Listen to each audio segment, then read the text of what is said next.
Assalamualaikum warahmatullahi wabarakatuh. Selamat pagi. Kak Puji bikin videonya pagi-pagi. Oke, selamat siang semuanya.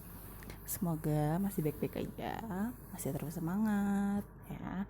Jangan lupa cuci tangan, pakai hand sanitizer, pakai face shield kemana-mana. Oke, oke. Cukup dulu nyapanya. Hari ini Kak Puji mau bahas tentang bab lanjutan. Sebenarnya kemarin sih ini aturan awal ya, cuman Kak Puji kasih akhir aja nggak apa-apa. Itu adalah gerak hewan. Biar lebih paham lagi ya. Kak, ngapain kita belajar gerak hewan? Hewan kan bergeraknya pakai kaki. Iya benar, tapi kita harus tahu hewan itu beda habitat, beda juga cara hidup dan bergerak.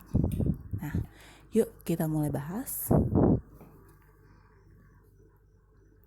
Nah, ada yang tahu nggak mengapa gerak hewan di darat di air ini beda?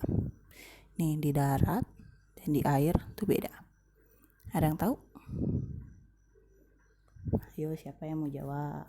8A, 8B, atau 8C nih? Oke, kita bahas ya. Kegiatan pembelajaran hari ini kita mau belajar tentang gerak hewan di air, terus gerak hewan di darat, sama gerak hewan di udara nih. Kita di air dulu. Gerak di hewan di air. Gerak hewan di air itu dipengaruhi sama yang namanya 1. Kerapatan air yang besar. 2. Gaya angkat air yang besar. 3. Massa jenis hewannya kecil. Yang keempat adalah bentuk tubuh ikan. Nah, ada yang tahu gimana maksudnya? Jadi gini, air, kalau udah ngomongin dengan air, pasti ada yang namanya tekanan, ya kan? Nah, ketekanan air itu yang membuat gaya angkat airnya besar, sehingga massa ikannya lebih kecil, jadi ikannya itu bisa berenang. Nah, kamu pernah belajar tekanan ya? Nanti tekanan di semester 2 ya, nanti. Oke, lanjut lagi. Terus yang selanjutnya adalah massa jenis hewan yang kecil. Ya iya, karena memang ikannya yang kecil. Kak, gimana kalau misalkan ikan paus? Coba kamu bayangin paus sama lautan. Paus sama lautan besaran mana? Pasti luas laut kan? Nah, jangan kamu bayangin paus adanya di kolam renang. Ya, kalah kolam renangnya. Tapi kan habitat paus itu adanya di laut, sehingga membuat paus memiliki massa jenis yang kecil juga. Lanjut.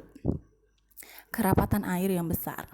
Jadi karena air yang sangat banyak itu membuat kerapatan air yang besar, ya. Sehingga arus airnya itu juga nggak tentu, teman-teman. Ternyata kalau kita pernah nonton Aquaman, jadi gini, arus di dasar laut itu lebih besar ketimbang arus di permukaan laut. Jadi kalau kita lihat laut itu sebenarnya kayak slow gitu, paling cuman ombak gitu kan, cuman slow. Coba itu pantai ya yang ada ombaknya ya, bukan laut, maaf. Laut yang slow, tenang gitu. Padahal di dasar laut itu arusnya sangat kencang sekali. Nah, itu pengaruh kerapatan. Yang keempat adalah bentuk ikan. Kamu perhatiin gak, semua ikan itu ujungnya pasti lancip? Kak, enggak kak, ikan itu Mr. Puff, Miss Puff. Itu ikan apa ya namanya ya? Ikan buntal. Ikan buntal enggak kak, dia bulat. Ikan buntal kalau disentuh baru bulat, ya kan? Kalau dia keadaan dari kena ancaman, dia bentuknya menggembung. Tapi emang dasarnya bentuknya apa? Streamline kan? Maksudnya bentuk streamline kok? Ya, kita bahas. Ini ada video, jadi kalian nonton dulu sebentar. How fish swims. Fish have a streamlined body which helps them move fast in water. Tuh, Fish tadi kalimatnya bilang the fish streamline body. Nah, jadi bentuk tubuh ikan itu bentuknya streamline. Streamline itu kayak gimana, Kak? Pipih dengan ujung yang lancip. Enggak, Kak, paus tuh nggak pipih. Coba kamu perhatikan. Walaupun paus itu nggak terlalu pipih, tapi dia punya ujung yang lancip. Ada yang tahu tujuannya? Kenapa bentuknya kayak gitu? Streamline, inget ya, streamline, bentuk tubuh ikan itu bentuknya streamline. Tujuannya tujuannya adalah untuk memecah gelombang air. Jadi kalau misalkan bentuknya itu nggak kayak mancung gitu, apa sih mancung, lancip depannya, dia tuh sebenarnya nggak bisa yang namanya berenang di dasar air. Jadi tujuannya adalah untuk memecah gelombang air agar lebih mudah berenang. Lanjut ya. swim with the help of their fins. The Tuh. tail moves from side to side and helps the fish swim in the right direction. Tuh, jadi di ikan itu dia punya ada beberapa sirip. Nah, yang pertama itu sirip ya, bukan ekor. Yang pertama itu adalah sirip punggung. Nih, sirip punggung. Nih yang atas ini. Yang kedua, ini sirip dada. Terus ada sirip dubur tuh yang di dekat ekor. Terus yang di tengah itu namanya sirip perut. Nah, itu fungsinya untuk apa? Untuk berenang. Ada yang untuk berenang, untuk ngerem, untuk melihat keadaan air. Yuk kita bahas lagi. Lihat lagi videonya. However, some fish move by bending their bodies from one side to another in quick succession, which produces a thrust that helps it move forward. Tuh, jadi tadi dia bilangnya untuk membuat ikan itu berpindah gitu ya. Jadi tujuan dari si sirip itu adalah membuat ikan itu berpindah. Oke, jangan lama-lama videonya. Nih, fungsi bagian tubuh ikan yang lain. Nih, yang pertama itu di gelembung renang. Nih, gelembung renang nomor 1. Gelembung renang ini untuk apa? Untuk membantu pernafasan ikan di dalam air. Yang kedua, itu ada sirip untuk membantu pergerakan ikan, ya kan? Terus ada otot dan tulang belakang. Jadi ototnya ikan itu sangat ringan. Otot tulangnya ikan itu sangat ringan, ya, sehingga dia tuh lebih fleksibel untuk tahu kan kalau ikan berenang tuh bentuknya kayak gel-gel gitu. Nah, terus ekor ini untuk ngerem biasanya. Terus juga untuk mempercepat waktu saat dia berenang. Oke, next. Hewan di darat, maksudnya. Maaf. Oke, hewan di darat itu ada 3 kekuatan. Pertama, kenapa bisa bergerak cepat, kekuatan otot, kedua kekuatan tulang, yang ketiga bentuk kaki. Jadi otot hewan di darat itu lebih kuat dan tulangnya itu juga lebih kompak, lebih kuat banget sama bentuk kaki. Nah, bentuk kakinya itu beda-beda tiap makhluk hidup. Ingat, bentuk kakinya beda-beda sehingga membuat hewan-hewan di darat memiliki kecepatan pada saat lari juga yang berbeda. Contohnya, cheetah itu badannya udah ramping, terus kakinya panjang, ya kan? Terus ototnya dia juga dikasih kekuatan otot yang sangat kuat sama kekuatan tulang yang sangat kuat, sehingga cheetah itu bisa bergerak dan bisa lari dengan sangat cepat. Tapi kalau gajah beda. Gajah itu punya badan yang besar dengan kaki yang pendek, ya kan? Dan dengan massa tubuh yang besar itu dia udah keberatan. Jadi dia tuh kalau lari cepat cheetah, tapi dia bisa lari, tapi nggak secepat cheetah. Kita bahas. Lihat videonya dulu ya. Welcome to Mumu Math and Science. In this video,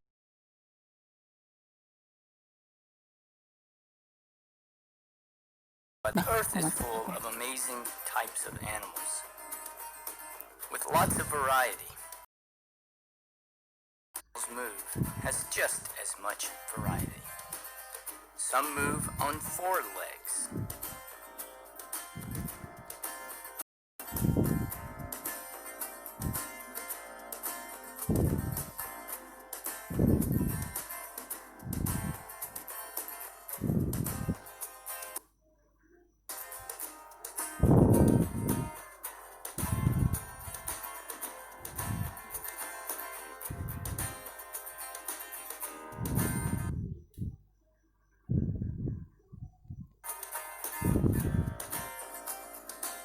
Others move on too.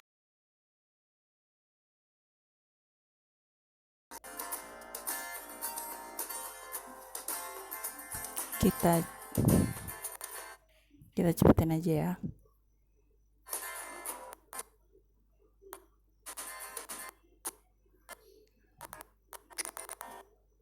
Nah, yang Kak Puji bahas mau di sini. A move on four legs. Oke, kita lanjut ke yang burung ya. Kita lanjut ke sini. Gerak hewan di udara. Oke. Gerak hewan di udara itu dipengaruhi gaya angkat sama kayak di air ya. Otot tulang dada yang kuat, dan kerangka yang ringan.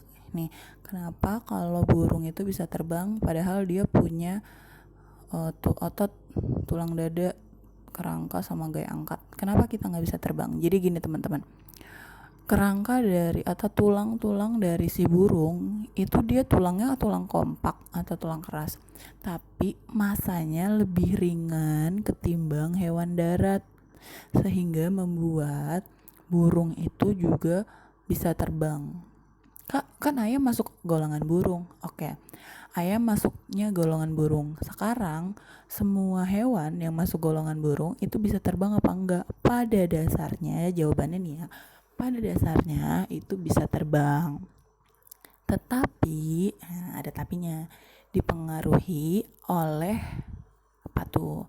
Lebarnya sayap dan massa tubuh. Nah, sekarang Kak Buju mau nanya, bebek sama burung yang bisa lebih bebek sama ayam yang bisa lebih terbangnya agak lama siapa?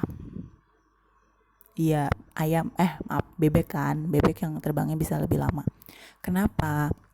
Jadi gini, bebek itu badannya lebih ramping, massa tubuhnya lebih kecil dengan jangkauan sayapnya yang agak lebih lebar ketimbang ayam. Itu sehingga membuat bebek mampu terbang agak lama ketimbang sama ayam.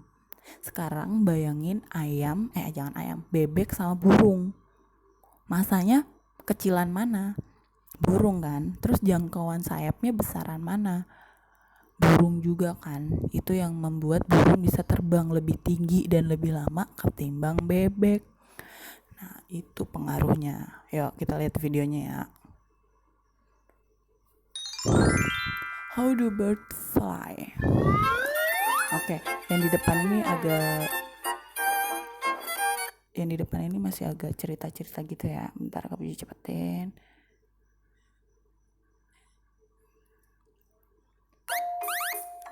Nih, dia punya sayap. Tuh, burung kecil belum bisa terbang kan? Kenapa? Karena jangkauan sayapnya masih pendek dan massa tubuhnya dia masih besar.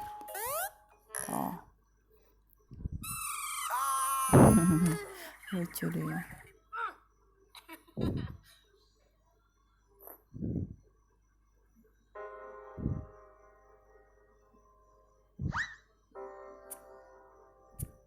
Nah, dia sedih. Oke, kita cepetin lagi ya. Nah, dia mau baca nih fakta mengenai burung. Di atas itu bro, kok kayak Dora ya?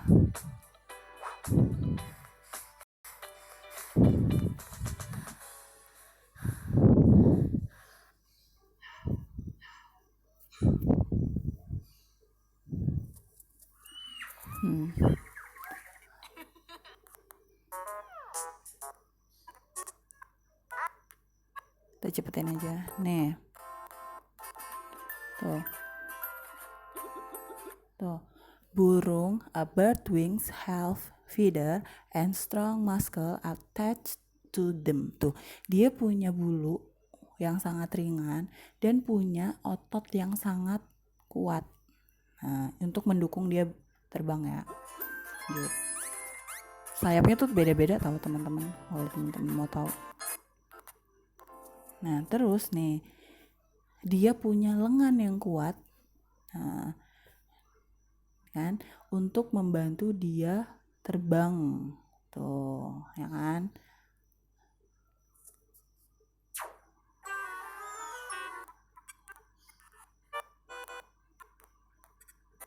Nih, terus dia punya tulang, burung itu lebih kecil kan, bercahaya. Nah, jadi tulang burung itu sebenarnya lebih kecil, terus ringan. Jadi tulang burung yang kecil dan ringan, terus dengan massa otot yang kuat, itu mampu membawa dia terbang. Lanjut.